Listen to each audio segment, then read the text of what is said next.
1,000. Can you believe that? 1,000. Well, here I am for my 1,000th video special. Now, it's going to look a little weird to you guys because I don't think it's going to show 1,000 for you. But for me, this is, as of right now anyway, my 1,000th video that I've uploaded. And unfortunately, with listing and unlisting and deleting videos over the years, it's going to probably change. But I'm going to go ahead and celebrate this as if this is always going to be my 1,000th video. And I think that's how I'm going to do it for every video that has a significant number like that. But anyway, 1,000 videos. So what are we going to do this time? Well, we'll go back to one of my series that ran for quite a while there and was kind of like a precursor to me kind of shifting things more towards the Speakonia side. I think you know what I'm talking about. Renamon. So like with the 800th video special with John Satir, I'm just going to be looking back on the series and just kind of the things that went through my head as I was doing it, and we'll run through a few episodes, including some of my favorites, and just kind of talk them through and just make note of things, and I think it'll be pretty fun. The thing with Renamon is that this was in a time that I was not doing Speakonia videos whatsoever.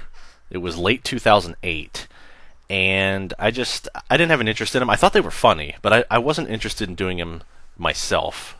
And mostly I didn't because I didn't want to incur the wrath of people who made them and who would think that they're like not good or something. And I didn't want my channel to shift towards that because at the time I was like, well, I don't know. I think I want to keep my channel for, whatever I was using it for at the time. But then I made a video with Lucario. I think it's called, I don't remember what it's called anymore, but it has Lucario, and it was like the first Speakonia video that I ever had really made, and I was like, you know what if I do something with Renamon? And that leads up to the first episode.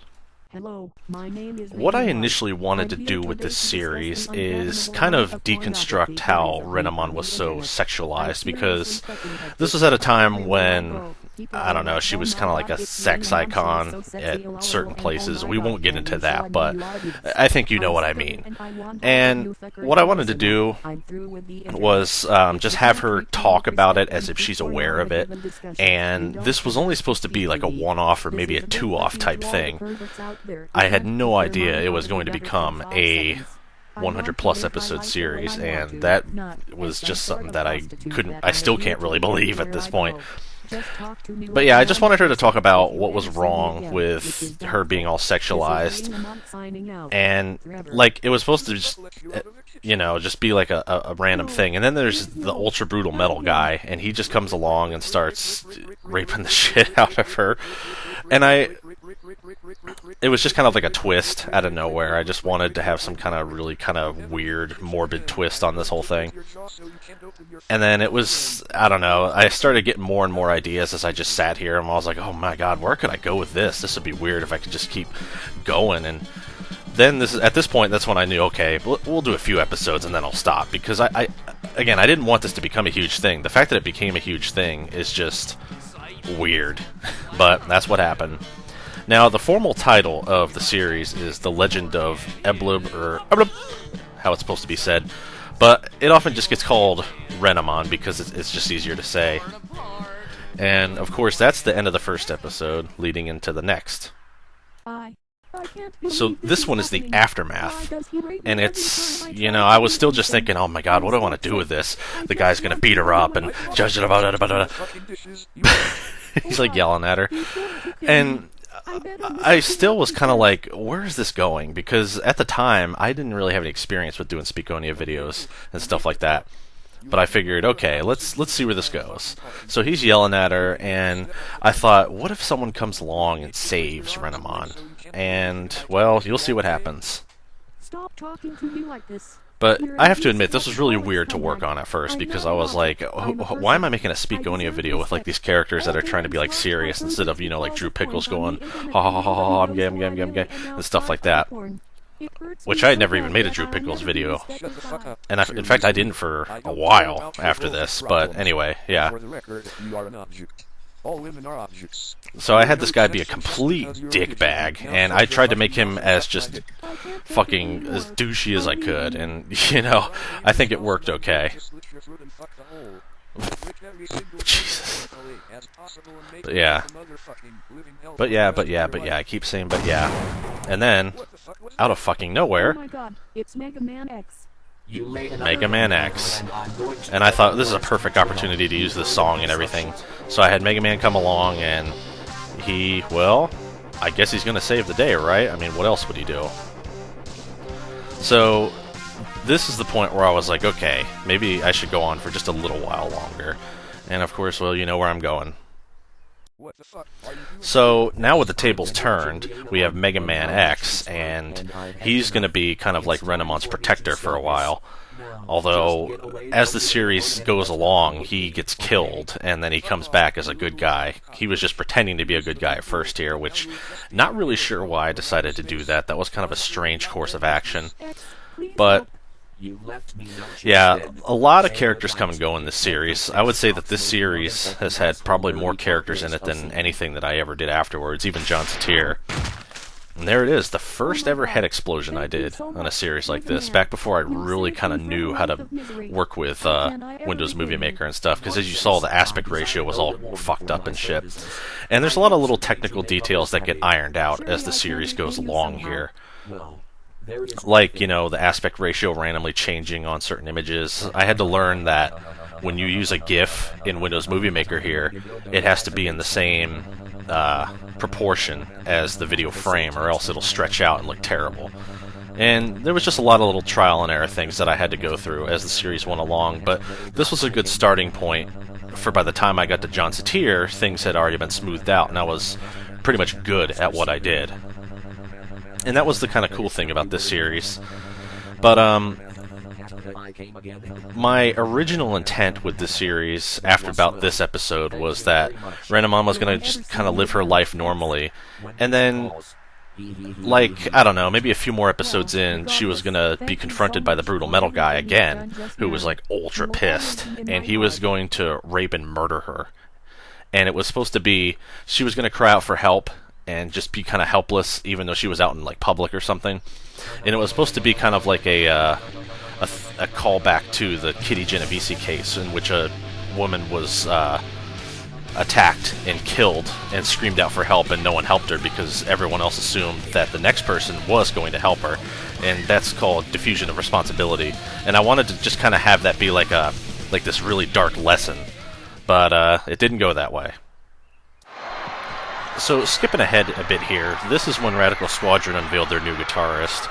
Now, Radical Squadron had existed for a while as part of a different work of fiction that I worked on with a friend over the years. But I called him over for this because I thought it would be funny. So, you know, Carlos was kicked out of the band, and, you know, yada yada yada. If you've seen the series, which this video assumes that you have, you would know. And there's Gordon Ramsay. I don't know why I picked Gordon Ramsay. I think it's because Hell's Kitchen was coming back at the time for a new season, and I had it in my head. But, so they play Bullets here, and it's like fast as fuck, and of course there's the typical, you know, censored song title. And the song titles all were related to something that I'd rather not talk about, which is why they were all censored. But I didn't just put a beep there and call it a day. I actually wrote something out, and then I beeped it. But yeah, there's some brutal-ass animation, because why the hell not? Kevin playing his turd drumsticks. And Kevin's a character, he's actually probably one of the only true original characters in this entire thing. And he was a character I created a long-ass time ago for a rip-off of South Park, basically. But yeah, he's Kevin. And he is an original character. He's not someone that I stole like everything else in this damn thing. But yeah, there they go, shredding. And see, at this point, this is when things were starting to shift away from Renamon a little bit. She was still a main character, but as the series went along, Razor started to take the spotlight more and more, and it was something that I did notice, but I really couldn't do anything about it because a lot of my plots were starting to revolve around him and just everyone else that happened to be there at the time. Wow, that was a really awesome. But, you know, I guess it worked out because, you know, people often remember this for not only Renamon, but Razor as well. And, you know, that's fine with me. It's just that things were all focused on Renamon at first, and then they just kind of changed. You know, Razor became like the Urkel of the series, but it wasn't necessarily a bad thing. You two are fucking So here's Radical Squadron. the other half of the brutal metal guy picture, which is this is an avatar for one of my friends My name is named Darkhaven. I kick lots of asses And naked. I put him in this episode to make fun of him because he was, at the time, he had this huge progressive music kick to the point where it was getting almost kind of obnoxious. Not that, I mean, I hated him for it or anything, but it was just like, alright, goddamn. So I made him come in and show off this thing that was supposed to be all like enlightened and shit, but was literally just like a wall of sound and random notes. And it was my way of kind of poking fun at him, but in a loving way, because, you know, he was one of my best friends. But yeah, this crazy ass music going on in the background. This was something that he actually made, but as a joke, obviously. And yeah, this is the other half of the picture is the brutal metal guy. It was actually, you know, two of us in the frame there, and it was supposed to be the brutal metal guy is actually supposed to be me. It's supposed to be like an avatar of me, but then there was Joey Bill, who's supposed to be my actual avatar in this thing. So yeah, it's kind of weird. Not a whole lot of shit makes sense in this, and it's not supposed to. Entire world.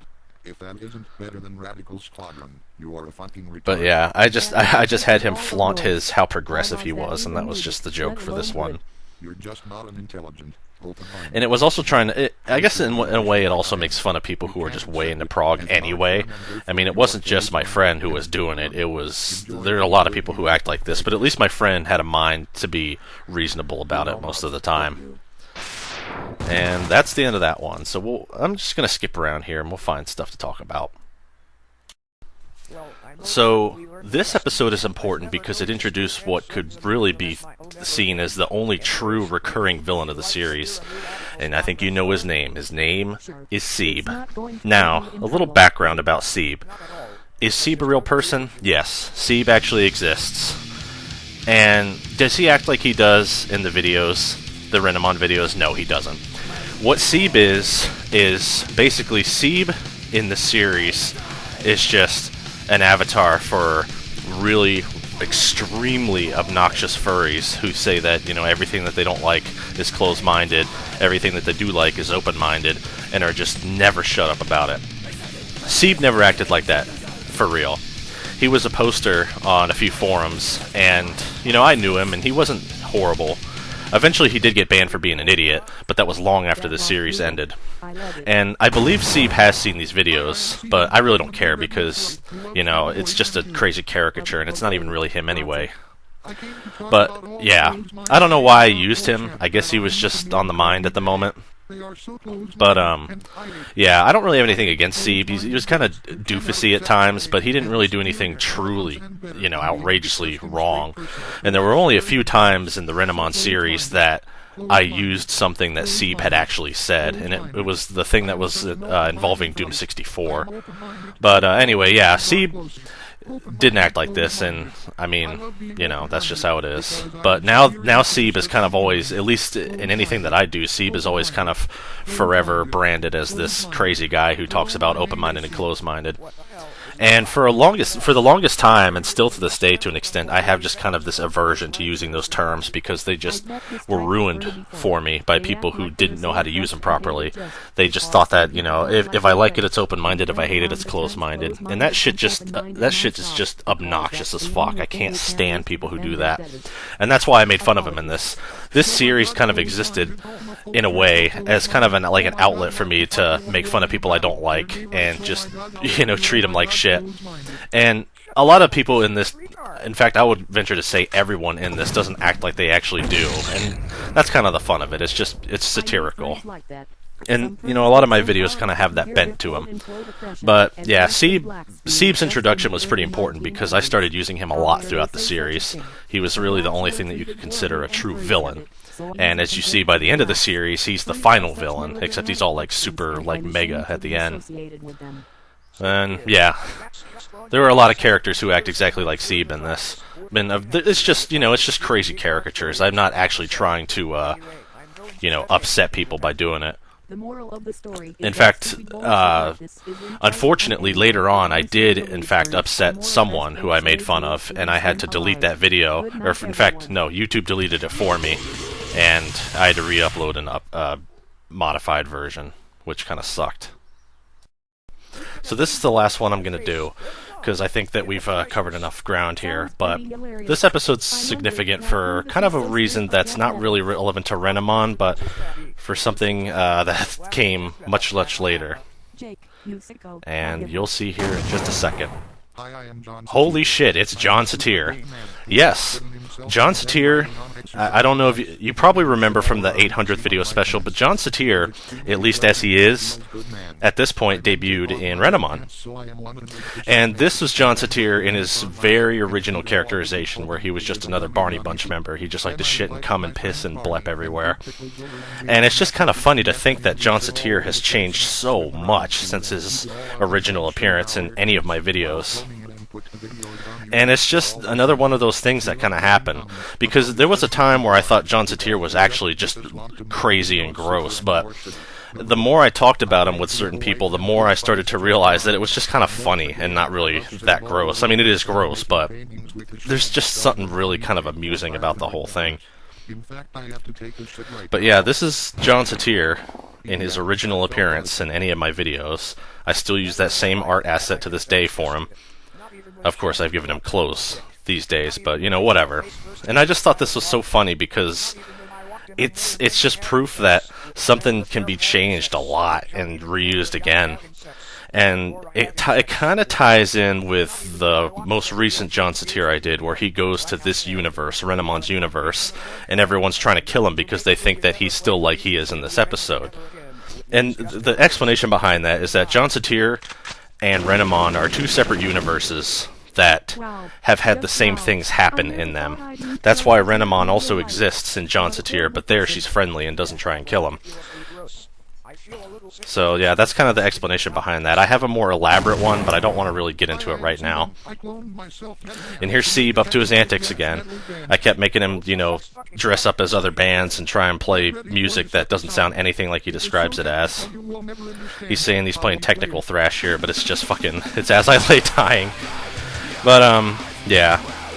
So this is the last one I'm gonna do. The series is pretty much just this 100 times in a row. Just crazy things happening, me being silly, and the plot lines were not very intricate, and I didn't really intend for them to be. And that's just how it was.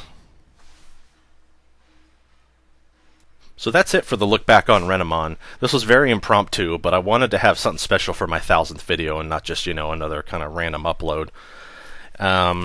You know, it was a stepping stone, for sure, because before Renamon I didn't do any Speakonia videos, and now I'd say half or more of the shit I do is Speakonia videos. And they're not in the same tone as older Speakonia videos from that era, like Drew Pickles and shit like that. I try to make them kind of like half serious, half fun. And, you know, it's really silly to make something serious with something like Speakonia, where there's just, you know, it just doesn't sound very convincing, but that's kind of the fun of it. And, you know, I really enjoyed doing Renamon, and with her recent reappearance in the most recent John Satir episode at this date, it's given me an idea. I think Renamon is going to return soon. I've had this planned for a while, but I think it's going to finally come into action this summer. Won't get into too many details, but just stay tuned. I think sometime in late June, I think you'll know what I'm talking about. Renamon's going to come back, and we'll see where it goes.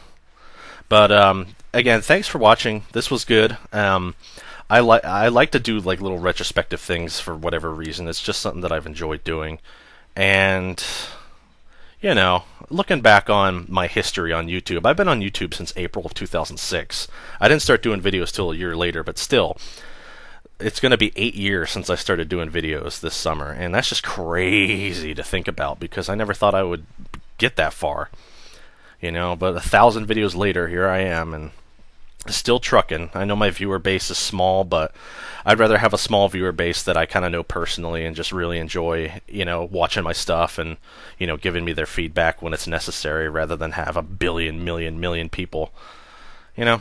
It's just something that I'm content with. I don't really care that I don't get like 1 trillion views on everything. It's just, it's not really necessary for me. So, yeah. So Renamon will live again eventually. And, you know, as for everything else, I'll just keep up with John Satir and maybe do some LPs here and there. I've got little things planned. I'm also trying to, work on other things aside from YouTube that may be relevant in the future, so you'll see. But thanks for watching. It was a nice look back on Renamon, and hopefully you learned some, interesting things about the series. And that'll be it.